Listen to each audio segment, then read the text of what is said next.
본문의 말씀 가지고 속 사람이 변해야 합니다 라는 제목으로 함께 말씀의 은혜를 나누도록 하겠습니다.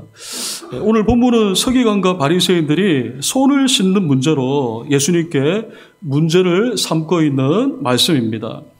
서기관과 바리새인들은 포로로 잡혀갔잖아요. 유다가 바빌론의 포로로 이제 나라가 멸망을 당하고 포로로 잡혀갔는데 그 포로로 잡혀간 이후에 자신들이 하나님의 말씀을 지키지 않아서 포로로 잡혀왔다고 생각을 하게 되었습니다. 그때부터 하나님의 말씀을 지켜야 된다라는 것을 깨닫게 되었습니다. 하나님의 말씀을 지키는데 구체적인 조항들이 생겨나기 시작을 했고, 구체적인 조항들을 지키는 것이 하나님을 잘 믿는 것이라고 생각하게 되었습니다. 이것을 이제 오늘 본문에 장로들의 전통이라고 말하고 있습니다. 시작은 좋게 시작을 했습니다. 그런데 갈수록 신앙이 외식적으로 변질되기 시작을 했다라는 것이죠. 종교 지도자들도 본인도 지키지 못했습니다. 그런데 다른 사람이 지키지 않으면 정죄했습니다. 예수님은 서기관과 바리새인들에게 말씀을 합니다. 장로들의 전통이 오히려 하나님의 말씀을 무너뜨리게 되었다라고 말씀을 하시면서 그 이유가 하나님의 계명을 버렸기 때문이다라고 말씀을 하셨습니다. 그리고 그것보다는 속사람이 변해야 한다라고 말씀을 하셨습니다. 오늘 본문이 우리에게 주시는 교훈을 살펴보고 함께 은혜를 나누고자 합니다. 첫째로 우리 화면 한번 보겠습니다. 자신의 법을 하나님의 법보다 위에 두는 사람이 있습니다. 당시 종교 지도자들인 바리새인과 서기관들이 자신들이 만든 장로들의 전통이라는 법을 하나님의 법보다 우위에 두고 있었습니다. 우리가 1절 보시면은요, 바리새인과 서기관 몇 명이 예루살렘에서 예수님이 계시는 갈릴리에 왔다고 말하고 있습니다. 예수님은 오병이의 기적의 사건으로 예수님을 모르는 사람이, 이제는 예수님을 모르는 사람이 없게 되었습니다. 예수님은 갈릴리에 계시지만 예수님에 대한 소문이 어디까지 전해졌냐니까 예루살렘까지 전해졌다라는 거예요. 우리 지도를 보면 위에가 갈릴리고 밑에가 예루살렘인데 거리가 이제 한 200km. 울산에서 한 대구 이제 조금 더 멀겠네요. 어떻든 간에 이제 이 오병이의 사건으로 예수님을 모르는 사람이 없게 되었고 소문이 이제 예루살렘까지 전해지게 되었다라는 거예요. 예수님을 순수하게 따르는 사람이 있었지만 종교 지도자들은 예수님을 그냥 두면 질서를 무너뜨리게 될 것이다라고 생각을 한 것 같습니다. 그래서 예수님을 책잡기 위해서 예수님이 있는 곳 갈릴리까지 오게 되었습니다. 바리새인과 서기관들 몇 명이 왔다고 하는 것은요, 굉장히 똑똑한 사람, 실력이 있는 사람이 왔다라는 것을 말하는 것이죠. 어쨌든 이들이 예수님을 지켜보다가 다 지켜보는 거예요. 다 지켜보다가 예수님이 아닌 제자 중에 몇 사람이 부정한 손, 즉 씻지 아니한 손으로 떡 먹는 것을 보았어요. 예수님을 책잡고 있었는데 그중 한 가지를 발견한 것입니다. 이들은 예수님에게 따지듯 왜 당신의 그 장로들이 만든 그 전통을 준행하지 않느냐? 왜 당신의 제자들은 장로들이 만든 그 전통을 준행하지 않느냐라고 따졌습니다. 여기서 앞에도 잠시 언급했습니다마는 장로의 전통이 무엇인지를 우리가 다시 한번 살펴보고자 합니다. 장로의 전통은요, 이스라엘이 바빌론 포로로 잡혀가서 이 장로의 전통이 만들어지게 되었다라는 거예요. 포로로 잡혀가서 하나님의 말씀을 의지하지 않아 이런 결과를 가져왔다고 생각을 하게 된 것이죠. 그래서 하나님의 말씀을 잘 지키자는 의미에서 그렇게 출발했습니다. 오늘 본문에 밖에 나갔다가 들어왔을 때 손을 씻는 것을 정결례라고 합니다. 손을 씻지 않고 먹으면은요, 위생적으로 불결하다라는 거예요. 그래서 손을 씻고 먹어야 되죠. 우리 자녀들 보면은, 저도 그런 얘기 듣는데, 우리 자녀들 밖에서 들어오면은 어떻게, 손 씻어. 이제 특별히 식사 시간이 되면 이제 손 씻고와 그렇게 말하지 않습니까? 예, 위생적으로 불결하기 때문에 손을 씻지 않고 먹으면 위생적으로 불결하기 때문에 손을 씻고 먹어야 한다는 거예요. 이것을 법으로 만들었어요. 여기서 법으로 만들었다고 하는 거는요, 법이 뭡니까? 지키지 않으면은요, 죄가 되는 거예요. 그래, 우리가 생각할 때는 뭐 손 그거 안 씻었는데 그게 뭐가 죄가 되느냐라고 생각할지 모르지만은 이렇게 이제 법을 만들었다라는 거예요. 손 씻지 않으면은요, 죄예요. 오늘 본문은 이것 말고도 장로들의 전통을 소개하고 있는데 4절 말씀을 보면은요, 몇 가지 이제 장로들의 전통을 소개하잖아요. 시장에 돌아와서 손을 씻고 나오잖아요. 거기 보면은요, 손을 또 어디까지 씻어야 됩니까? 손을 씻는데요, 팔꿈치까지 씻어야 된다는 거예요. 팔꿈치까지 씻지 않으면 어떻게 됩니까? 죄예요. 예. 아, 무섭죠? 그리고 장과 주발과 녹그릇을 씻었다고 말합니다. 당시 이 이방인들이 그릇을 팔았어요. 그 이스라엘 백성들은 이방인들을 불결하게 생각하잖아요. 그러니까 이방인들이 그릇을 판 이 그릇을 사서 가지고 오게 되면은요, 먼저 씻어야 한다는 거예요. 자, 여기서도 씻지 않으면은요, 죄예요. 예. 이것이 장로들의 전통이라는 거예요. 들으셔서 아시겠지만은요, 문제는 처음에는 좋은 취지로 시작을 했습니다. 그러나 나중에는요, 손을 씻고 먹으면 하나님을 잘 믿는 것, 그러나 손을 씻지 않고 먹으면 하나님을 믿지 않는 것으로 죄로 여겼다라는 것이죠. 장로들의 전통은요, 사람들이 만든 법이에요. 그런데 사람들이 만든 법이 하나님의 말씀보다도 우위에 두었다라는 것입니다. 바리새인과 서기관들이 자신들이 만든 법을 하나님의 말씀보다도 우위에 두었을 때 어떻게 되었습니까? 외식하게 되고요. 그리고 비판하게 된다는 거예요. 장로들의 전통을 잘 지키면 하나님의 말씀을 잘 믿는 것으로 생각을 하고, 그렇지 않다면 하나님을 잘 믿지 않는 것으로 생각을 한 것입니다. 이것을 외식이라고 합니다. 이 외식에서 식이라는 단어가 어떨 때 사용하니까 장식할 때 사용하는 겁니다. 장식품. 예. 그러니까 신앙이 하나의 장식품이 되는 것입니다. 손을 씻으면 하나님을 잘 믿는 것입니다. 손을 씻는데 팔꿈치까지 씻으면 하나님을 잘 믿는 것입니다. 이미 마가복음 3장에 안식일 날 예수께서 손 마른 사람을 고쳐주신 적이 있는데요. 우리 마가복음 보고 있잖아요. 마가복음 3장에 안식일 날 예수님께서 손 마른 사람을 고쳐주셨습니다. 바리새인들이 그런 예수님을 죽이려고 했어요. 바리새인들이 왜 예수님을 죽이려고 합니까? 바리새인들이 안식일에는 손 마른 사람을 고쳐주는 것을 일을 한 것으로 생각을 한 것입니다. 안식일에는 어떤 일도 하면 안 되거든요. 근데 손 마른 사람을 고쳐준 것을 일로 생각하니까 예수님을 죽이려고 했다라는 거예요. 바리새인들은 안식일에는 일하면 안 된다고 하는 장로들의 전통을 가지고 있었고, 그 장로들의 전통을 하나님의 말씀보다도 우위에 두었다라는 것이죠. 우리가 죄에 대해 생명의 삶 공부를 하는데요, 생명의 삶 공부에 배우는 것이 있잖아요. 불법이 죄다라는 말이 있잖아요. 자기가 법이 되는 것입니다. 자기가 만든 법이 있습니다. 자기가 만든 법대로 하면 하나님을 잘 믿는 것이 되고요. 자기가 만든 법대로 하지 않으면요, 하나님을 잘 믿지 않는 것이 되는 것이죠. 그렇게 해서 비난을 하고요, 비판을 하게 됩니다. 장로들의 전통이 그렇다라는 거예요. 자신이 법을 만든 것은요, 어떤 면에서는 좋아요. 취지는 좋은 거예요. 하나님을 잘 믿기 위해서 법을 만든 거는요, 어떤 면에서는 좋은 거예요. 신앙에 열정이 있는 분들이 그렇게 해요. 이거는 이렇게 딱 해야 되고, 저거는 이렇게 해야 되고, 법을 세우는 거는 이제 어떤 면에서는 좋은 거예요. 그러나 그것으로요, 다른 사람의 신앙을 열등하다 생각을 하고 남을 비난하는 데 사용한다면 오늘 본문의 장로들의 전통과 각해될 수가 있다는 거예요.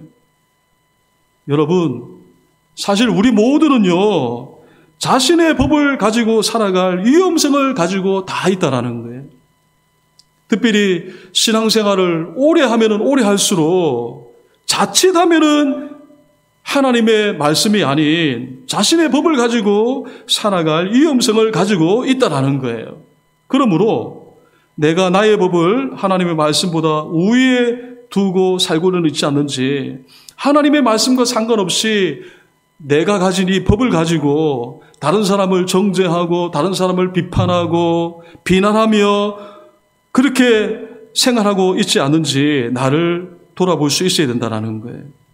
우리가 해야 할 일들은요, 자신의 법이 아닌 하나님의 말씀을 가지고 살아가는 것입니다. 그런 우리 모두가 되시기를 주님의 이름으로 축복합니다. 둘째로,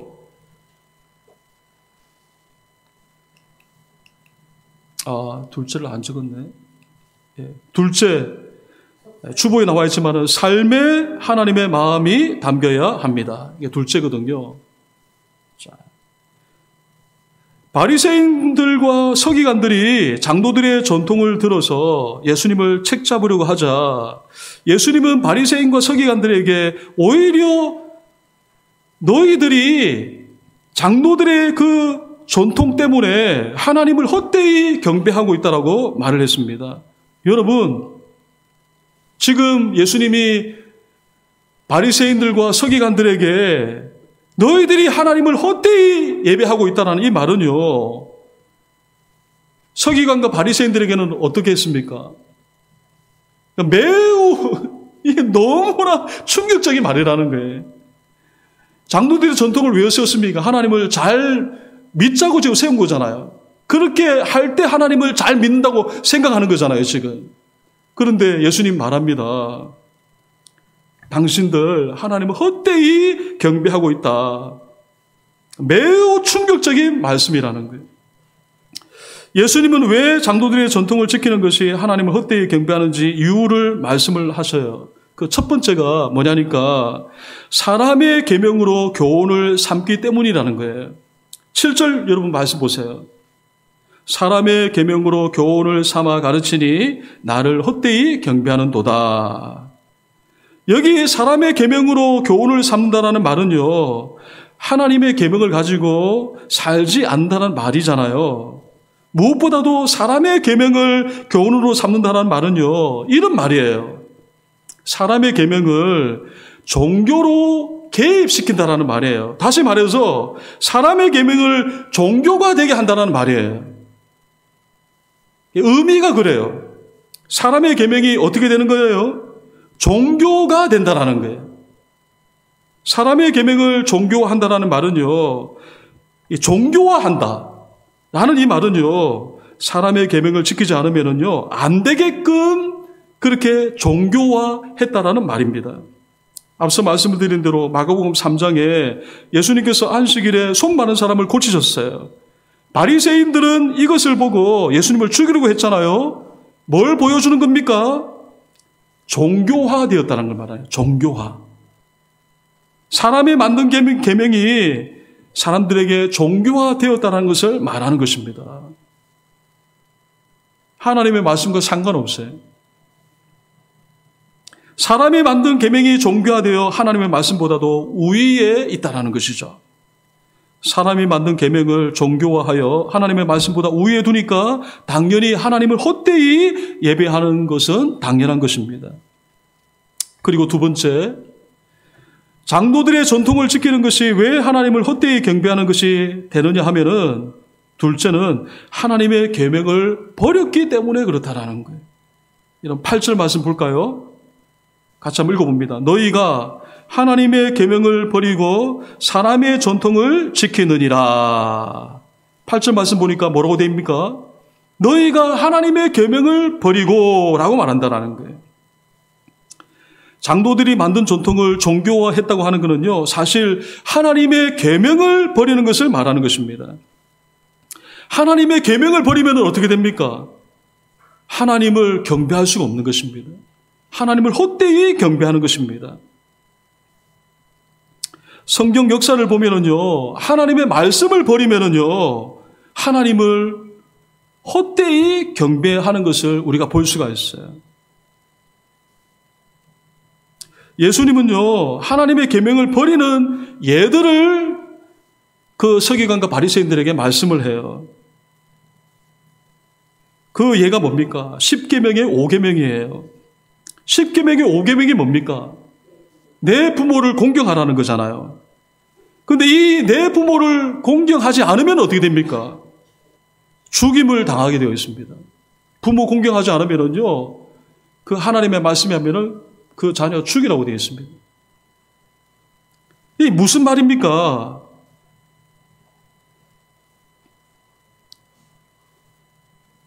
내 부모를 공경하지 않으면요, 죽임을 당하게 되어 있어요. 그러니까 반드시 부모를 공경하도록 하라는 거죠. 죽이는데 강조점이 있는 것이 아니라 그만큼 그 부모를 공경하라는 말이죠.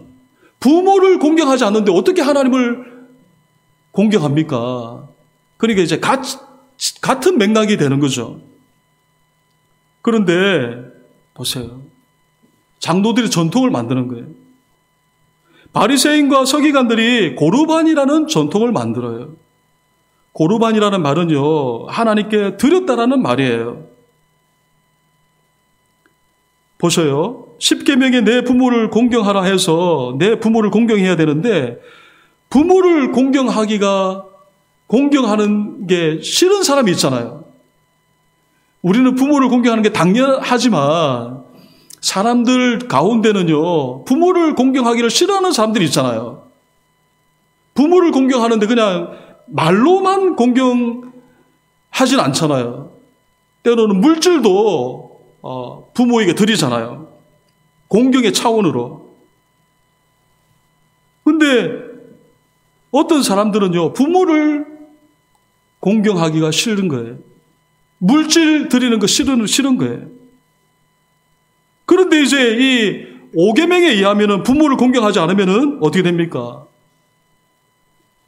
죽임을 당하잖아요. 보세요. 그러면은 어떻게 됩니까? 이런 것들을 피하고자 하나님께 예물을 드리면서 고르반이라고 하면 부모를 공경하지 않아도 된다라는 거예요. 이런 법을 만들었다라는 거예요. 11절 말씀 여러분 보세요. 읽어보세요. 너희는 이르되 사람이 아버지에게나 어머니에게나 말하기를 내가 드려 유익하게 할 것이 고르반 곧 하나님께 드림이 되었다고 하기만 하면 그만이라 하고, 부모는 공경하지 않는데 작은 예물을 가지고 하나님께 고르반 드리면은요, 부모 공경하지 않아도 그렇게 되도록 해놨다는 거야. 그러니까 말씀을 잘 들으셔야 돼. 죽임을 당하지 않아도 된다는 거예요. 그리고 이런 경우도 있어요. 사람들 중에는 고르반하고 드렸는데 이게 자식된 도리로 양심의 가책이 되잖아요. 그래서 이런 양심의 죄책감을 가지고 다시 그래도 부모님 공경해야지 어떻게 그 고르반 한다고 해가지고 그냥 안 해도 되느냐. 그렇잖아요.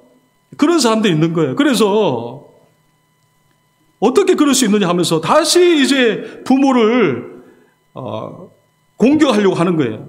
양심의 가책을 가지고 받고 부모를 공경하려고 하는데, 그런데 이것을요 허락하지 않는다라는 거예요. 고르반이라고 하나님께 드렸는데 이것을 철회하고 다시 부모님에게 물질을 드린다 이렇게 하면은요, 이거는 어디에 또 걸리냐니까 신성모독죄에 해당된다라는 거예요. 하나님의 이름으로 드렸잖아요.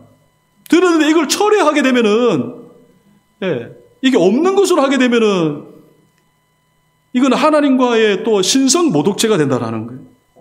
그래서 양심의 가책을 가지고 내가 다시 부모님 공경해서 물질을 드리는 거 이거 하면은 안 된다라는 거예요. 여러분 보십시오. 장로들의 전통은요, 자신들의 잘못된 행동을 정당화하기 위해서 만든 거예요. 자신들의 편리한 목적으로 전통을 만들었다라는 것을 알 수가 있습니다. 그래서 예수님이 뭐라고 말합니까? 13절에 뭐라고 말합니까? 너희가 전한 전통으로 하나님의 말씀을 폐하며 또 이 같은 일을 많이 행하고 있다라고 말하고 있다라는 거예요. 한 예를 들어서 이것이지 이런 예들이 많다라는 거예요. 자기의 행동을 정당하기 위해서 편리한 목적으로 하나님의 말씀을 폐하는 일들이 많이 있다라는 거예요. 우리가 예레미야 애가로 말씀으로 큐티를 했습니다. 예레미야 애가는요, 유다가 바벨론에 멸망한 것을 안타까워하며 기록한 말씀이잖아요. 유다가 왜 바벨론에 멸망을 당합니까? 나라가 힘이 약해서 멸망당합니까? 하나님의 말씀을 버렸기 때문에 멸망하는 거잖아요.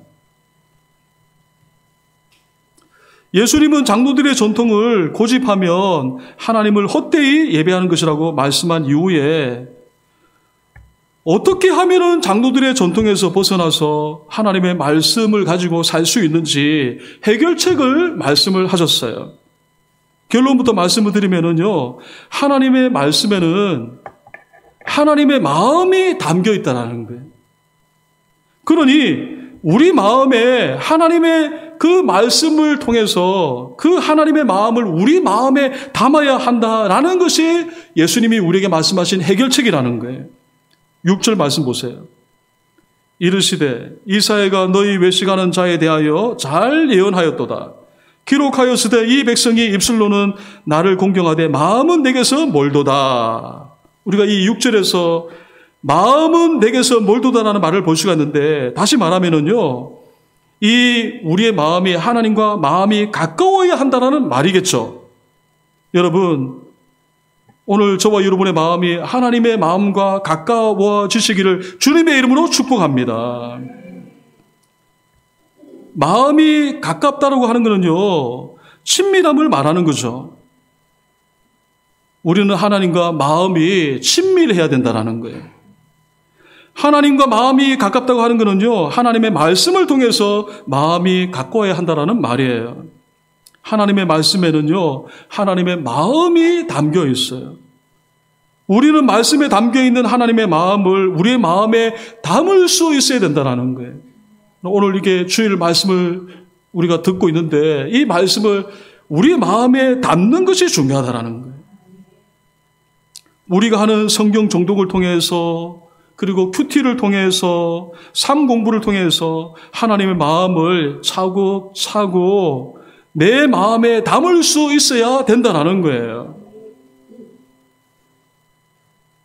담지 못할 때 우리가 이제 그럴 수밖에 없잖아요. 장로들의 전통을 가지고 살아갈 수밖에 없잖아요. 내 마음에 하나님 마음이 없는데. 그러니까 하나님의 말씀을 매는 하나님의 마음이 있는데 그 말씀을 통해서 그 하나님이 전해주시는 그 하나님의 마음을 내 마음에 담아야 된다는 거예요. 우리 마음에 하나님의 말씀을 담았는지 어떻게 알 수 있겠습니까? 우리 마음에 하나님의 말씀이 자꾸 기억이 나고 샘솟는 것입니다. 자꾸 생각이 나는 것입니다. 지난주 수요 기도의 말씀이 생각이 나는데요. 유다가 바벨론에 멸망을 당했어요.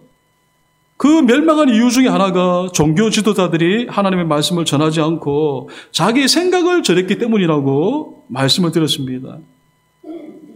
그것 때문에 백성들도 그 거짓 선지자들의 영향을 받았다라는 말씀을 하였습니다. 그 결과로 이제 하나님을 의지하지 않게 되고 애굽을 의지하게 되었고, 그로 말미암아 바벨론의 멸망을 당했다는 말씀을 드렸습니다. 그러면서 이런 말씀을 드렸잖아요. 왕궁에서 이런 일이 일어나는 거예요. 하나님을 의지해야 되느냐, 아니면 우리가 애굽을 의지해야 되느냐, 그 문제를 가지고 투표를 하지 않았느냐, 그렇게 말씀을 드렸습니다. 그러면서 드린 말씀이 소수라 할지라도 그 가운데 하나님을 의지하는 사람, 그 소수의 사람이라도 있다고 한다면은 어떻게 보면은 그 소수의 사람 때문에 우리 애굽 의지하지 말고 하나님 의지해야 됩니다. 라고 그렇게 함께 말씀을 나눴는데요. 그 말씀이 참 여운에 남는다라는 거예요. 누군가는 하나님을 의지해야 된다고 하잖아요. 그래서 수요 기도회 때도 가정에 엄마가 있다고 한다면 엄마가 하나님을 의지해야 됩니다. 우리 가정에는. 그러면은 그 가정에는 소망이 있다라는 거예요. 그 말씀이 참 영혼에 남아요. 그 한 사람이 중요하구나.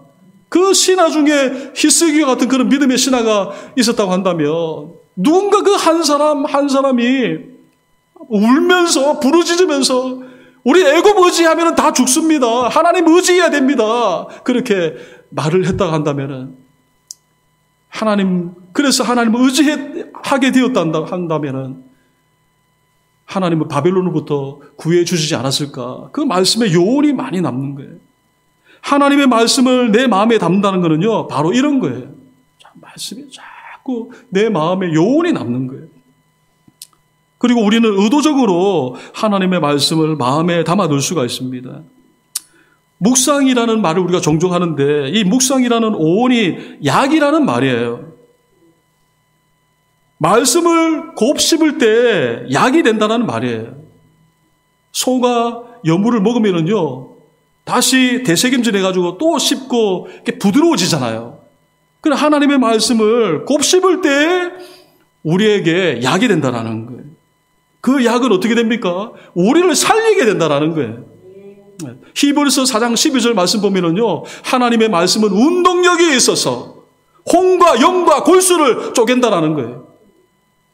심지어 육이 암이 걸렸는데 암이 사라지는 일들도 일어나게 된다는 거예요.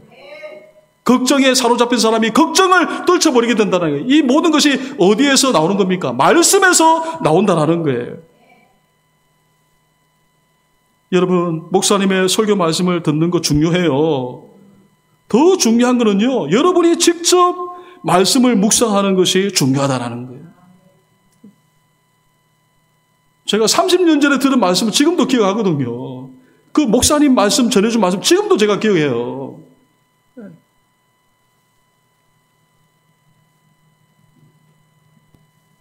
예수님은 장로의 전통에 빠지지 않게 하기 위해서 말씀을 해요. 빠지면 안 되잖아요.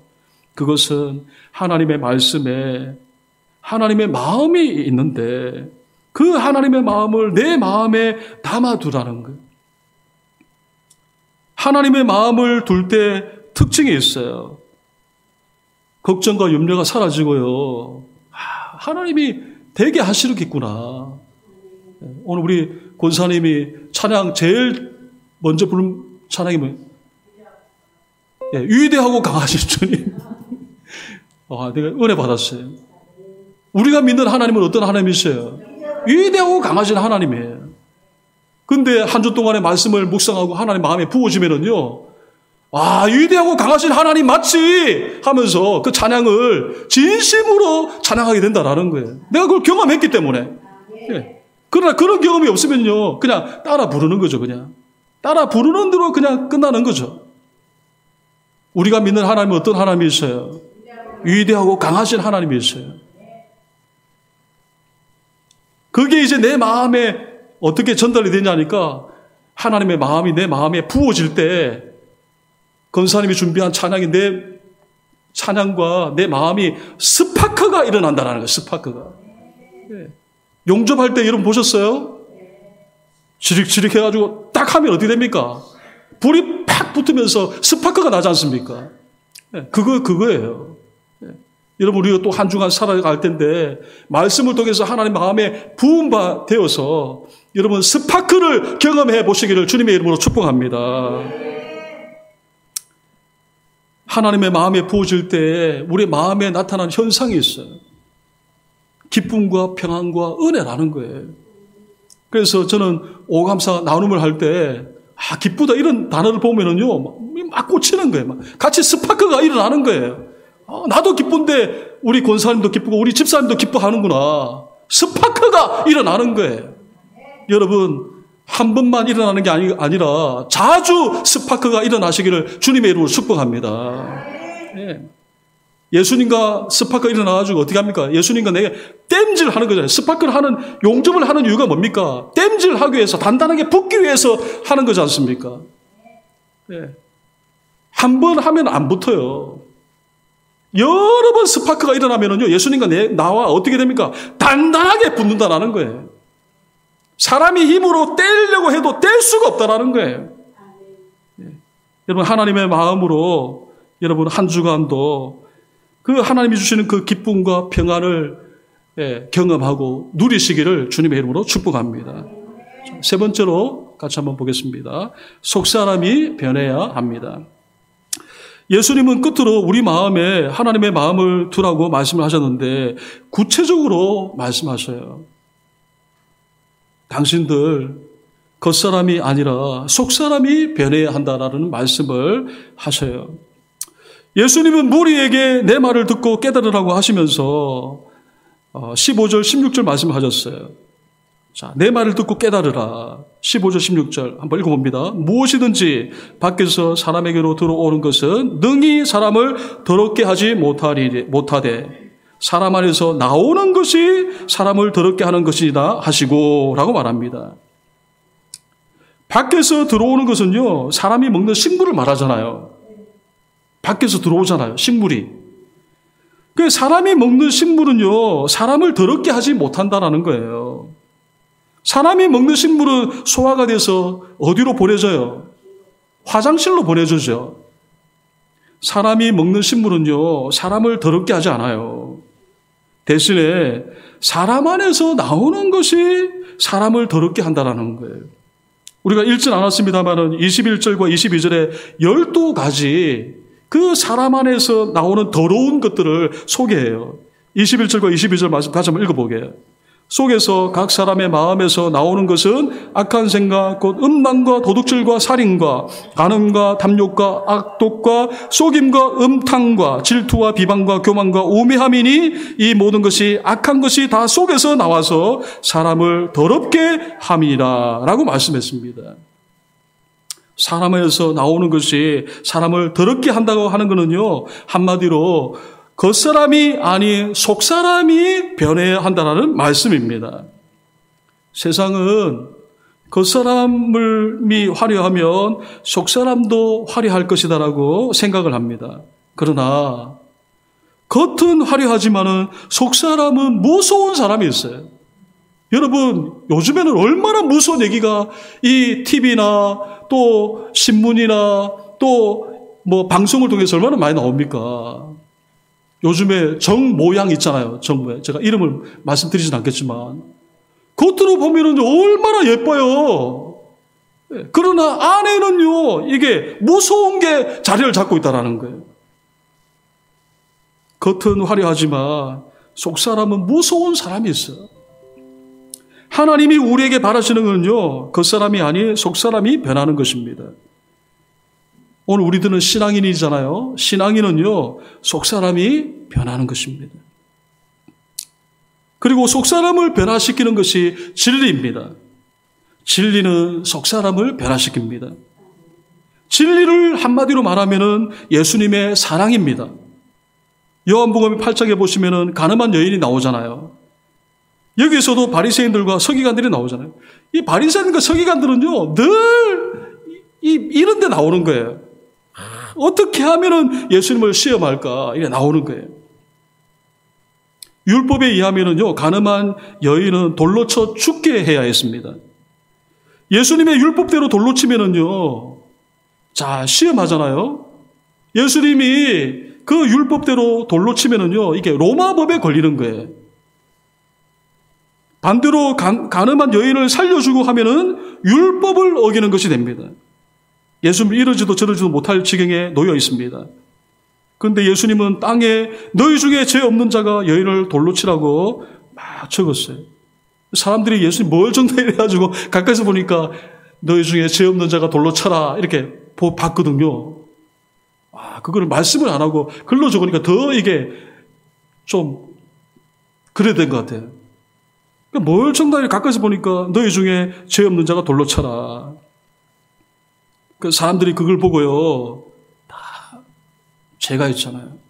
양심의 가책을 느껴서 돌 들고 있다가 여인을, 그 현장에 붙잡힌 여인을 돌로 죽이려고 하다가 돌 이렇게 딱 내려놓고 자기도 죄가 있잖아요.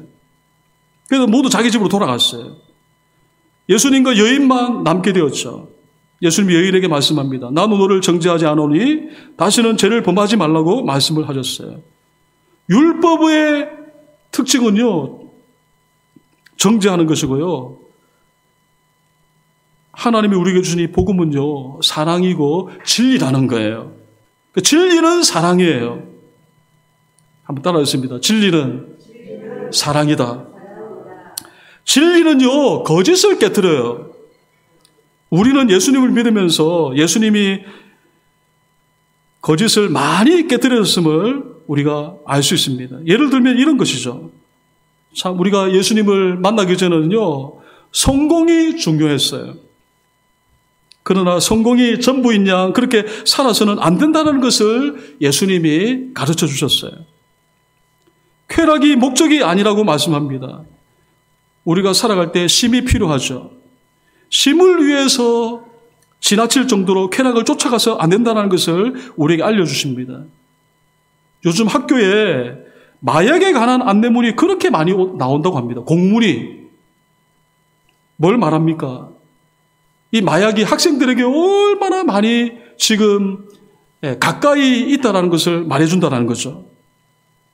우리는 오히려 영혼 구원의 목적을 두고 섬김을 통해 하나님을 기쁘시게 하는 것을 목적을 가지고 우리가 살아야 된다는 거죠. 진리는 우리를 하나님의 진리는 하나님의 사랑, 예수님의 사랑인데 예수님의 사랑이 증거되면은요, 우리의 삶의 목적이 달라지잖아요. 영혼 구원의 목적을 두고 내가 예수님 만나서 이렇게 변화되었는데 예수님 만나고 보니까 이제 예수님을 알지 못하는 친구들에게, 우리 이웃들에게 저 사람도 예수님 만나면 좋겠다. 그래서 영혼 구원의 목적을 가지게 되잖아요. 마태복음 5장 38절 이하에 악한 자를 대적하지 말라는 말씀이 나와요. 같이 한번 읽어볼게요. 나는 너에게 이르노니 같이 읽어봅니다. 나는 너에게 이르노니 악한 자를 대적하지 말라. 누구든지 내 오른편 뺨을 치거든 왼편도 돌려대며. 여기 오른뺨을 맞는다고 하는 거는요, 나의 오른뺨을 때리는 상대방이, 여러분 보셔요. 우리가 이렇게 손바닥으로 때리면은요, 상대방이 왼뺨을 맞게 되어 있어요. 이거 어떻게 때리는 거예요? 오른손 등으로 이렇게 때리는 거예요. 이거는 뭘 말하냐니까 굉장히 치욕스러운 것을 말하는 거예요. 그런데 예수님의 말씀은요, 그런 치욕스럽게 손바닥으로 만든 게 아니고 손등으로 그렇게 나를 치욕스럽게 해도 예수님이 뭐라고 말씀하세요? 왼편도 돌려대라 라고 말씀하셔요. 굉장히 놀라운 말씀이죠. 우리 오른뺨 누가 때리면 나도 가만히 있습니까? 안 그렇잖아요. 근데 예수님이 뭐라고 말씀합니까? 왼편도 돌려대라 라고 말씀한다는 거예요. 여러분, 그런 분들이 될 수 있게 되기를 주님의 이름으로 축복합니다. 악한 자를 악한 것으로 대적하지 말라는 거예요. 주일 저녁에 제가 커피 브레이크 모임을 가지고 있는데요, 방금 이 마태복음 말씀을 가지고 함께 공부를 했어요. 한 사모님이 간증을 해요. 사모님이 어르신들을 데리고 세속출판을 해요. 거기서 유독 이제 한 할머니가, 이 세속출판이라고 하는 거는 이제 복음 하나의 말씀을 가르치는 거잖아요. 어르신들을 데리고 이제 세속출판 하는데 유독 한 할머니가 복음을 전하지 못하게 딴짓을 하는 거예요. 방해를 하는 거예요. 그래서 사모님은 저 할머니가 왜 저러시나, 저 할머니만 없으면 좋겠다, 그렇게 이제 생각을 하고 마음에 미워하는 마음이 들었어요. 하지만은 그러면 되겠느냐, 할머니를 더 잘해드렸어요. 말 잘 듣는 할머니에게 한 가지 잘하면은요, 말 잘 듣지 않는, 방해하는 그 할머니는 두 가지를 잘해드렸어요. 감사한 것은 그 할머니가 조금씩 누그러지는 거예요. 그리고 교회 주일 예배에 참석하게 되었어요. 예배 드리면 우리가 또 이따가 우리가 식사를 하잖아요. 할머니도 이제 말씀을 듣고 식사를 하고 이제 봉고로 집까지 태워드리는데 할머니가 그 사모님에게 자신의 이제 목에 목걸이가 있더라고요. 목인데 이제 이 중간에 있는 게 옷에 가려지잖아요. 그거를 꺼내 들면서 딱 보여주는데 그게 이제 뭐냐니까 그 목걸이에 절 모양을 하고 있다는 거예요. 절 모양. 그러면서 이제 얘기하기를 자신은 일찍 남편을 이제 남편과 사별하고 아들이 하나 있다고 그래요. 아들이 하나 있는데 스님이라는 거예요.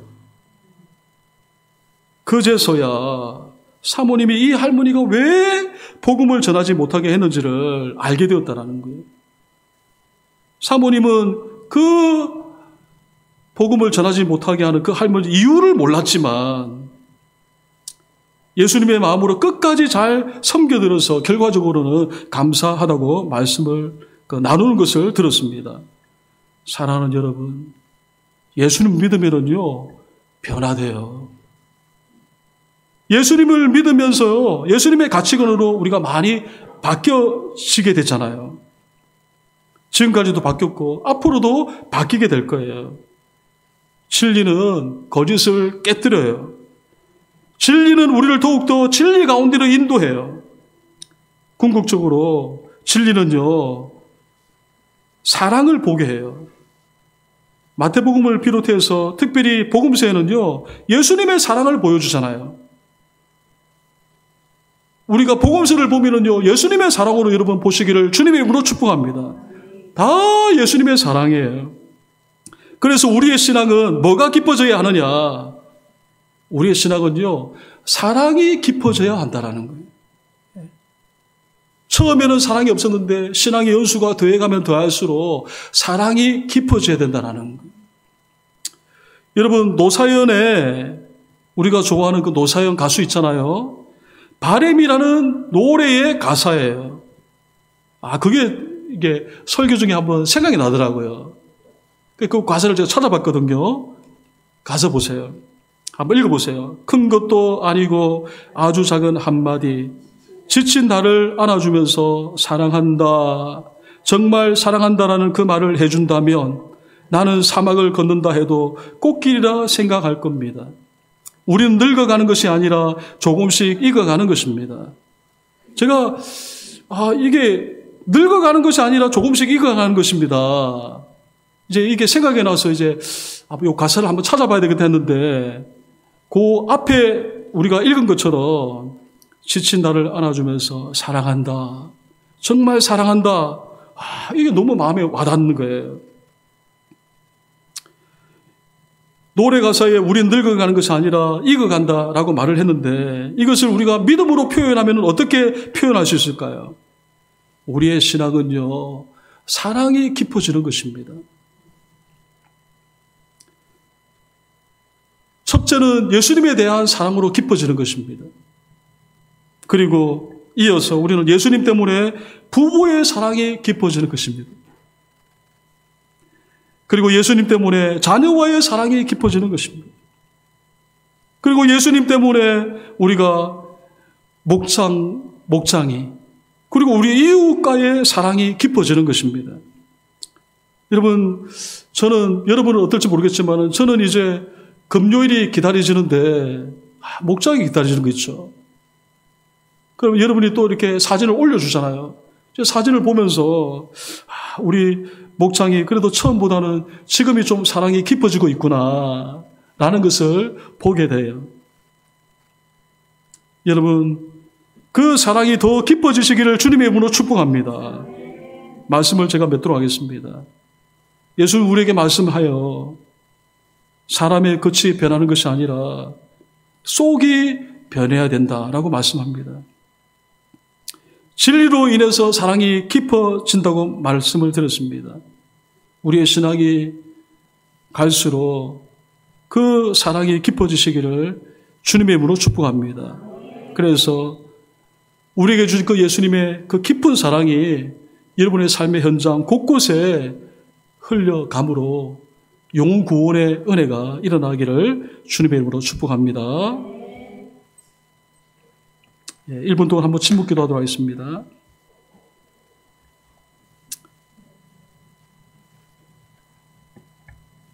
아버지.